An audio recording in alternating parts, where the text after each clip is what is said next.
নমস্কার দর্শক বন্ধুরা, ইমেজ বেঙ্গলে আপনাদের সকলকে স্বাগত। রাজনীতির শিরোনামে, খবরের শিরোনামে যে জায়গাকে কেন্দ্র করে উঠে এসেছে বারবার একটাই নাম, আরিয়া দহ। আর আরিয়া দহের সেই জায়েন্ট সিং। কিন্তু প্রশ্ন হচ্ছে সেটা না, প্রশ্ন হচ্ছে এর আগেও এরকম ঘটনা আমাদের নজরে এসেছে। সন্দেহের বশে পিটুনি, নির্যাতন এগুলো এসেছে। কিন্তু প্রশ্ন হচ্ছে কে সেই জায়েন্ট সিং যে পুলিশকে তোয়াক্কা করে এই রকমভাবে দীর্ঘদিন ধরে নিজের রেলা চালিয়ে এসেছে। হ্যাঁ, রেলাই বললাম কথাটা। সব থেকে আরও একটা গুরুত্বপূর্ণ বিষয়, এলাকার সাংসদ এবং বিধায়ক দুজনেই নাকি ভীত সন্ত্রস্ত। কিন্তু কেন এতটা শক্তিশালী এই জায়েন্ট সিং? কে এই জায়েন্ট সিং? আজকে আমরা এসেছি বিজেপি নেতা রুদ্রনীল ঘোষের কাছে। রুদ্রদা, জায়েন্ট সিংকে কেন্দ্র করে এই মুহূর্তে চর্চায় শিরোনামে আরিয়া দহ এবং রাজ্য। কিন্তু প্রশ্নটা হচ্ছে, এইরকম ঘটনা তো আমরা এর আগেও দেখেছি যে সন্দেহের বশে কাউকে মারা হয়েছে, প্রহসন করা হয়েছে। কিন্তু পুলিশকে তোয়াক্কা না করে, সাংসদ এবং বিধায়ক তাকেও তোয়াক্কা না করে কে এই জায়েন্ট যে যার জন্য এতটা শোরগোল পড়ে গেল? দেখুন, প্রথম কথাটা বলতেই হয় যে আমি অন্য রাজ্যের পুলিশ নিয়ে এত আলোচনা করব না, কারণ ততটা জানি না। কিন্তু বর্তমান এবং ইতিহাস দুটোই প্রমাণ দেয় যে পশ্চিমবঙ্গের পুলিশ, সেটা কলকাতা পুলিশ হোক বা জেলা পুলিশ হোক, তারা অত্যন্ত সুযোগ্য এবং সুদক্ষ। ডিপেন্ড করছে তাদের ওপরে থাকা মানে পুলিশ মন্ত্রী, তিনি তাদেরকে কাজ করবার ক্ষেত্রে, আইন রক্ষা করবার ক্ষেত্রে, মানবাধিকার রক্ষা করবার ক্ষেত্রে, শান্তি শৃঙ্খলা বজায় রাখবার ক্ষেত্রে পুলিশ মন্ত্রী বা মুখ্যমন্ত্রী, যেমন আমাদের রাজ্যে এক্ষেত্রে দুটোই একই জন, মাননীয়া মমতা বন্দ্যোপাধ্যায়, তিনি কি নির্দেশ দিচ্ছেন। এবার এই ক্ষেত্রে পুলিশের নাকের ডগায় অনেক কিছু হচ্ছে বলে যে কথাটা শুনতে পারা যায়, আসলে পুলিশের হাত পা বেঁধে কি করানো হচ্ছে এইটা হচ্ছে আসল ঘটনা।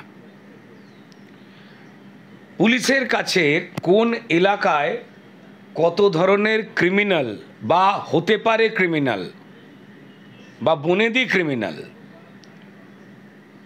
রয়েছেন সেই সমস্ত তালিকা থাকে, নাম, ফোন নাম্বার, ঠিকুজি কুষ্টি সম্পর্ক থাকে। এবার রাজনৈতিক ছত্রছায়া যতক্ষণ না পর্যন্ত থাকে ততক্ষণ পর্যন্ত দুষ্কৃতী সমাজে তৈরি হতে পারে না, বা তৈরি হলেও সে দীর্ঘদিন নিজের হুজ্জুতি অশান্তি কোনো এলাকায় চালাতে পারে না।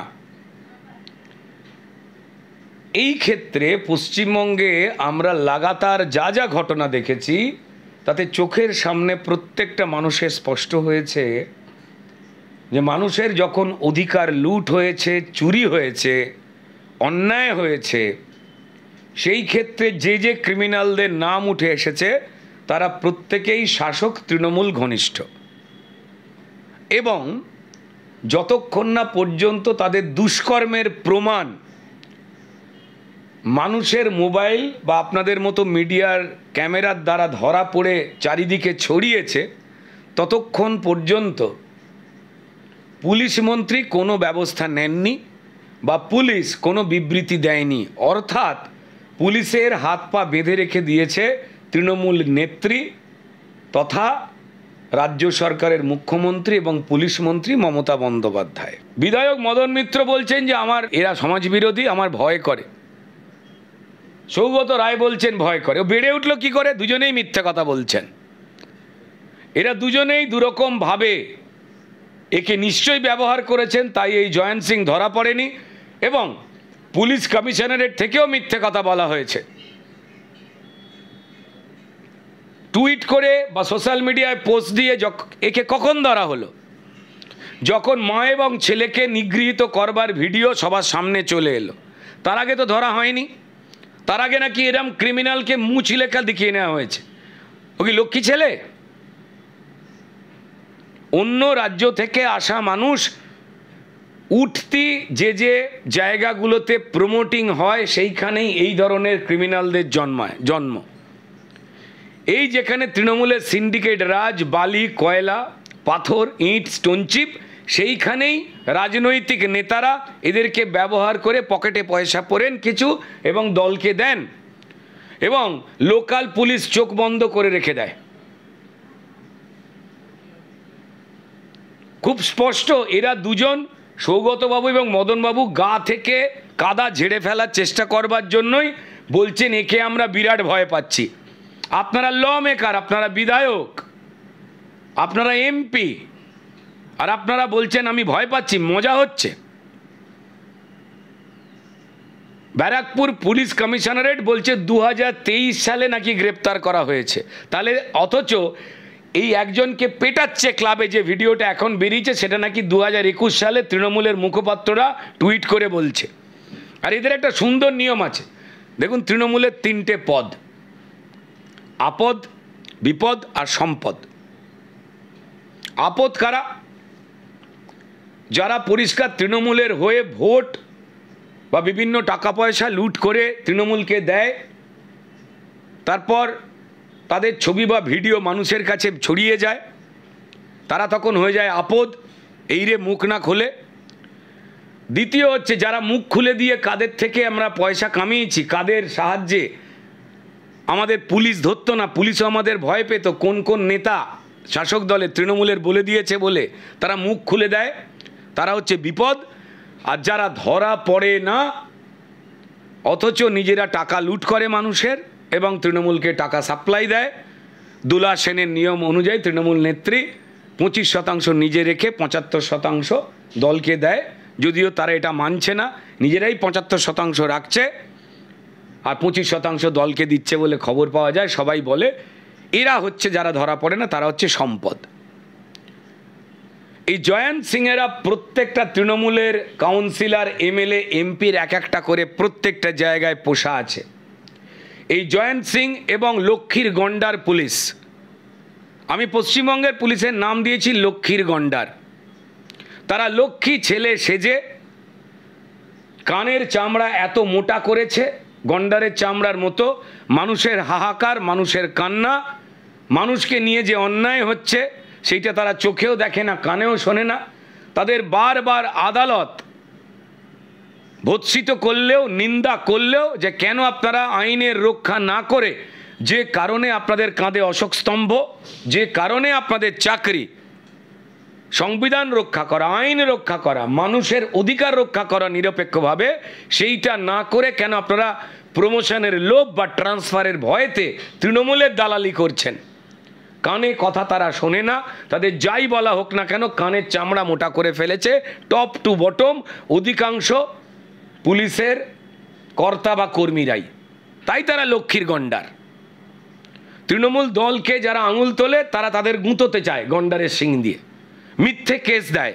আপনাদের মতো সংবাদ মাধ্যমকে, ভারতীয় জনতা পার্টির 200-র উপরে কার্যকর্তাকে, কর্মীদের তৃণমূল খুন করে দিয়েছে। আর এই লক্ষ্মীর গন্ডার পুলিশ রিপোর্ট লেখে কি আকস্মিক মৃত্যু বা আত্মহত্যা। সাধারণ নিরপেক্ষ মানুষ সোশ্যাল মিডিয়ায় বা চায়ের দোকানে বা ট্রেনে বাসে তৃণমূলের চোর লুটেরা, এই জয়ন্ত সিং এর মতো যাদের পুষে রেখে দিয়ে যারা তৃণমূলের বিরুদ্ধে ভোট দিতে চায় তাদের বাড়ি থেকে বেরোতে দেওয়া হয় না, বা যারা বাড়ি থেকে বেরিয়ে তৃণমূলের বিরুদ্ধে ভোট দিতে পারে বলে সেগুলো স্ক্যান করে ছানবিন করে এই জয়ন্ত সিংয়েরা। তারা ভোট দিতে গেলে রাস্তা থেকে পিটিয়ে বাড়িতে ঢুকিয়ে দেয়, সেই ভিডিও বেরিয়ে গেছে। এই জয়ন্ত সিংয়েরা বা চোপড়ার মহিলাকে মারা জামিরুল, বা এই বসিরহাটে এই আপনার যাদবপুর লোকসভা কেন্দ্রে শাসন করা এই শওকত মোল্লারা, আরাবুলেরা, সন্দেশখালিতে এখনো পর্যন্ত এই শেখ শাহজাহান এবং তার সাঙ্গপাঙ্গরা যারা এখনো চালাচ্ছে, এরা সারা পশ্চিমবঙ্গের প্রত্যেক গলিতেই তৃণমূল নেত্রী মমতা বন্দ্যোপাধ্যায়ের আশীর্বাদ ধন্য হয়ে, পুলিশ মন্ত্রী মমতা বন্দ্যোপাধ্যায়ের আশীর্বাদ ধন্য হয়ে তারা এই একই কাজ করে যাচ্ছে। কিন্তু যেহেতু ভিডিওগুলো সামনে চলে আসছে, তৃণমূল জানে আমাদের আর মানুষ ভোট দেবে না। 30% মুসলমান ভোটকে আমরা এনআরসি আর সিএ এর ভয় দেখিয়ে নিজেদের পকেটে পুরে ফেলেছি, তাদের বোকা বানিয়েছি, তাদের একটা বড় অংশের ইমামদের আমরা পকেটে পুরে ফেলেছি। তাই সেই ইমামেরা তৃণমূলকে ভোট দেওয়ার জন্য যে তৃণমূল মুসলমান সমাজে চাল ডাল চাকরি রেশন জব কার্ড চুরি করছে তাদের পক্ষেই ভোট দিতে বলছি, বোকা বানাচ্ছে। এবং দায়ী হচ্ছে একটা বড় অংশের ইমামেরা, তাদের জন্যই পুরো মুসলিম সমাজ তারা ক্ষতিগ্রস্ত হচ্ছে। যারা ক্ষতি করছে এই ইমামেরা তাদেরই ভোট দিতে বলে বলছে তৃণমূলকে ভোট দিন। এটা একটা বড় নেক্সাস, একটা বড় চক্রান্ত চলছে। মমতা বন্দ্যোপাধ্যায় বাংলাদেশ আর ভারতবর্ষের মধ্যে যে বর্ডার, কেন্দ্র সরকার বারবার বলবার পরেও যে বাংলাদেশি বিদেশিরা আমাদের রাজ্যে আমাদের দেশে ঢুকে পড়ছে, রোহিঙ্গা মুসলমানেরা যাদের বাংলাদেশ মেরে তাড়াচ্ছে পাকিস্তান মেরে তাড়াচ্ছে তাদেরকে ঢুকিয়ে দিচ্ছে, জঙ্গিরা ঢুকে পড়ছে। তারা বর্ডার লাইনে থাকা যারা জনপ্রতিনিধি তৃণমূল দলের পঞ্চায়েত প্রধান বা এমএলএ বা এমপি, যাদের কাছ থেকে সার্টিফিকেট নিয়ে কেন্দ্র সরকারের থেকে ভারতীয় নাগরিকের পরিচয়পত্র পাচ্ছে। হ্যাঁ, ভারতবর্ষের নাগরিকের পরিচয়পত্র কেন্দ্র সরকার দেয়, কারেক্ট, কিন্তু সেই সার্টিফিকেট পেতে গেলে আগে তাকে অনুমোদন পত্র আনতে হয়। লোকাল যিনি জনপ্রতিনিধি রয়েছেন তিনি লিখে দেবেন যে হ্যাঁ এ আমার দেশের আমার এলাকার নাগরিক, এটাই হচ্ছে নিয়ম। সেই ঘটনা ঘটছে এবং এরা আমাদের দেশে এসে হিন্দু হয়ে যাচ্ছে এবং ছড়িয়ে পড়ছে ভারতবর্ষের সর্বত্র এবং নাশকতামূলক কাজ করছে এবং যা গর্হিত এবং বেআইনি। পুরো সিস্টেমটাই মমতা বন্দ্যোপাধ্যায় চালাচ্ছেন। 2026-এ মানুষ চুরির জন্য তাদের ভোট দেবে না। এই জয়ন্ত সিং, শওকত মোল্লা, জামিরুল, এদের মতো প্রত্যেকটা লোক সারা পশ্চিমবঙ্গে রয়েছে। আর তৃণমূলের বড় মেজো নেতারা যেই দেখেছে ফেসে যাচ্ছেন অমনি ন্যাকা সেজে বলছেন চিনি না। এর থেকে বড় সামাজিক শত্রু খুব কম মানুষই হবার যোগ্যতা রাখেন। দুর্ভাগ্যজনক। এবং তার সঙ্গে পুলিশের একটা বড় অংশ প্রমোশনের লোভ এবং ট্রান্সফারের ভয় তারা এই কাজটা করছেন। এবং প্রত্যেকটা মানুষ পশ্চিমবঙ্গে যে কথা বলে লুটের টাকা পুলিশের গাড়ি করে তৃণমূলের নেতাদের বাড়ি পৌঁছয়, তাই পুলিশ একটা ভাগ পায়। তাই পুলিশের মাইনে না বাড়লেও এইখান থেকে অঢেল টাকা পায়, তাই পুলিশের বড় কর্তারা উর্দি বেচে দিয়েছেন। রাজ্যপালের এগেনস্টে কোনো রকম আইনি পদক্ষেপ পুলিশ নিতে পারে না। এটা আইএএস পাস করা যে কোনো পুলিশ জানেন। তারপরেও রাজ্যপালের বিরুদ্ধে যখন কোনো একজন ব্যক্তি অভিযোগ জানালেন, কলকাতা পুলিশ সব জেনেও বিনীত গোয়েল এবং আরও একজন, তারা কি করে যে পড়াশোনা করেছেন সেই পড়াশোনায় তারা জানেন যে রাজ্যপালের বিরুদ্ধে কারুর কোনো অভিযোগ থাকলে মহামহিম রাষ্ট্রপতিকেই জানাতে হয়। তারপরেও তারা মমতা বন্দ্যোপাধ্যায় অর্থাৎ তৃণমূল পার্টিকে খুশি করবার জন্য তারা আইন ভেঙে সব জেনে তারা ওই ব্যক্তিকে নিয়ে অনুসন্ধান করানো শুরু করলেন বেআইনিভাবে। জানেন এটা করা যায় না, নিশ্চয়ই কিছু না কিছু লেনদেন রয়েছে, নাহলে ওয়ার্দির অপমান করে আইনকে তোয়াক্কা না করে তারা এই ঘটনাটা ঘটালেন। তাই কেন্দ্র সরকার থেকে তাদের নোটিশ খেতে হয়েছে। তাহলে পুলিশ তো বিক্রি হয়ে গেছে, বিনীত গোয়েলরাই স্বয়ং প্রমাণ দিয়ে দিয়েছেন। তাই আরিয়াদহের ঘটনায় ক্লাবে যে ছেলেটাকে পেটাচ্ছে এটা তো মানুষ জানে। এই কারণেই তো মমতা বন্দ্যোপাধ্যায় তিনি ক্লাবগুলোকে দেন 50, 60, 70, 2 লাখ অনুদান দেন। দেখতে পাওয়া গেছে যে আগে ক্রিমিনালরা বিচ্ছিন্নভাবে তারা সমাজে কাজ করতেন, কিন্তু তৃণমূলের নেতারা ছোট বড় মেজো তারা সাধারণ যে ক্রিমিনাল তারা যত না সমাজের ক্ষতি করছে, তৃণমূল দলের নেতা সেজে থাকা যে ক্রিমিনালেরা বা যে ক্রিমিনালদের মানুষকে ভয় দেখিয়ে ভোট জড়ো করবার কাজে লাগানো হয় তাদেরই কিন্তু নেতা বানানো হয়েছে বা নেতাদের ঘনিষ্ঠভাবে দেখতে পাওয়া গেছে। ফলত যে পুলিশের ট্রান্সফার বা প্রমোশন বা চাকরিতে লালকালি পড়া যে শাসক দল তার অঙ্গুলি হেলনে নির্ভর করে, অর্থাৎ তৃণমূলের ওপরে নির্ভর করে, সেই পুলিশের ঘাড়ে কটা মাথা আছে যে সে আইনের রক্ষা না করে সে অন্য কাজ করবে। তাই সে আইনের রক্ষা করছে না, বরং তৃণমূলের ক্রিমিনালদের রক্ষা করছে, বারবার দেখতে পাওয়া গেছে। তো ফলত এই কদিন আগেই আমি যদি সাম্প্রতিক ঘটনা বলি, যারা মণিপুর নিয়ে কেঁদে ভাসিয়েছিলেন তারা দেখলেন যে মণিপুরের মতোই বেদনাদায়ক ঘটনা পশ্চিমবঙ্গে তৃণমূল ঘটাচ্ছে। কুচবিহারে ভারতীয় জনতা পার্টির একজন কর্মী, ভদ্রমহিলা, তাকে তুই কেন বিজেপি করবি বলে 1 কিলোমিটার জায়গা জুড়ে নগ্ন করে ছোটাইয়ে তাকে বিবস্ত্র করে মারধর করা হলো এবং পুলিশ রিপোর্ট দিল যে এটা পারিবারিক অশান্তি।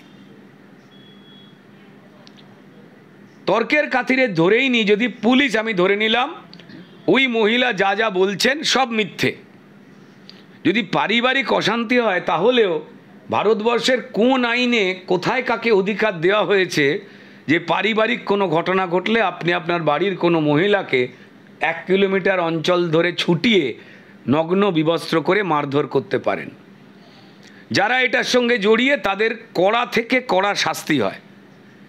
সেই শাস্তি কি হয়েছে? পুলিশ ধারা দিচ্ছে লঘু, এমন এমন ধারা দিচ্ছে যাতে এই তৃণমূলের দুষ্কৃতীরা যারা ওই মহিলাকে বিবস্ত্র করলো, মারলো, তারা যাতে ছাড়া পেয়ে যায়।